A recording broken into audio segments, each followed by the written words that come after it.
সবার আগে আমি আমার পরিচয়টা আগে দিয়ে দেই। আমার নাম হচ্ছে আমি রাহিমিন মারিয়া এলিন এবং শর্ট ফর্ম হিসেবে আমি ব্যবহার করে থাকি মারিয়া সরকার, পারিবারিক টাইটেল হিসাবে। আমার পড়াশোনা হচ্ছে মকবুল রহমান সরকারি কলেজ, পঞ্চগড়ে। আমি পঞ্চগড়েই থাকি, আমার ধর্ম হচ্ছে ইসলাম। আমি গত 23 বা 24 তারিখের দিকে, সঠিক টাইমটা আমি বলতে পারতেছি না, মাননীয় প্রতিমন্ত্রী ফরহাদ হোসেন আজাদের মহোদয়ের যে নির্বাচনের আগে আমি মানে একটি বলা যায় যে রেস্টুরেন্টে বসে একটা সংগঠনের প্রোগ্রাম নিয়ে আলোচনা করতে একটি ছবি তোলা হয়। ছবিটি নির্বাচনের কমপক্ষে 5 থেকে 6 মাস আগের ছবি। ছবিটা আমার কাছে আছে, আমি ছবিটা সবাইকে দেখিয়ে দিচ্ছি। এই ছবির ব্যক্তিটা আমি।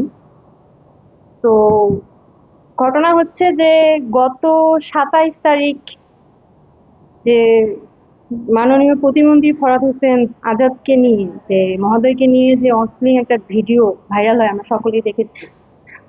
তো এই ভিডিওর সাথে আমার এই ছবিটা অ্যাড করে দিয়ে বিভিন্ন ফেসবুক সোশ্যাল নেটওয়ার্কিং এ ছাড়ানো হচ্ছে এবং একটা ভুল বায়োডাটা দেওয়া হচ্ছে।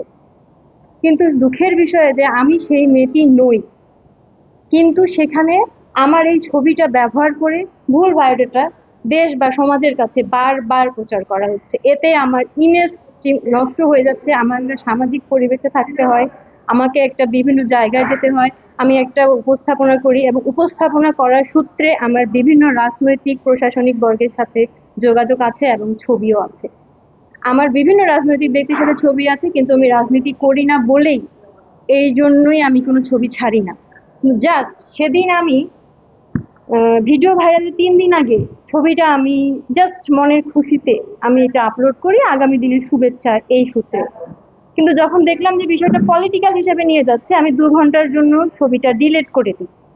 কিন্তু সেই সূত্রে ছবিটা কেউ না কেউ সেভ করে রাখে এবং ভিডিও ভাইরাল হওয়ার সাথে সাথে সেই ছবিটার সাথে অ্যাড করে দিয়ে আমাকে মানহানি করার চেষ্টা করা হয়।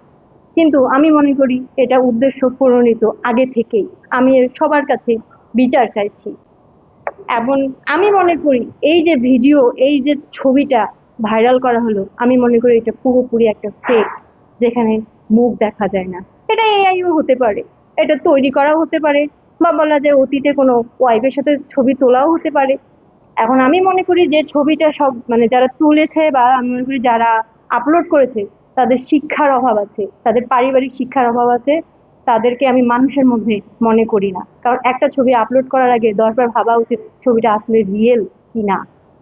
সেই জায়গায় বারবার আমার ছবিটা দিয়ে আমাকে হিন্দু তরুণী বলে বারবার যে বারবার যে আমার মানহানি করা হচ্ছে, এর জন্য আমি সবার কাছে বিচার চাচ্ছি।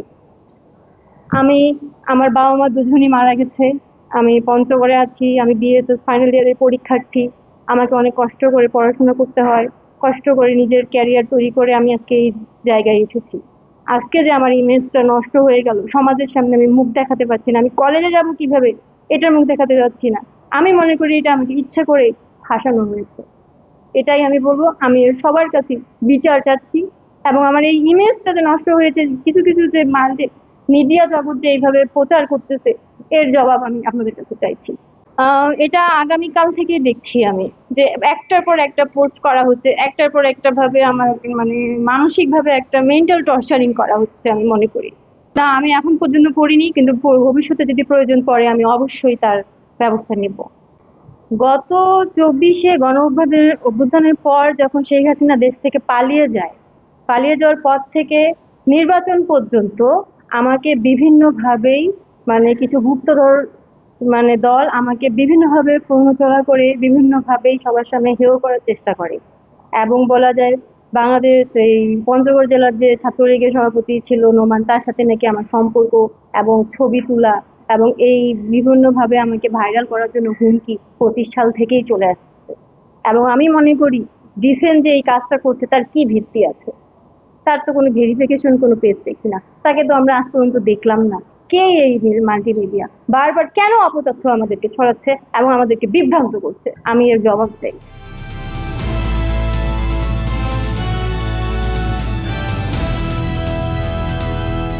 দিনাজপুর টিভি, মানুষের জীবনের কথা বলে।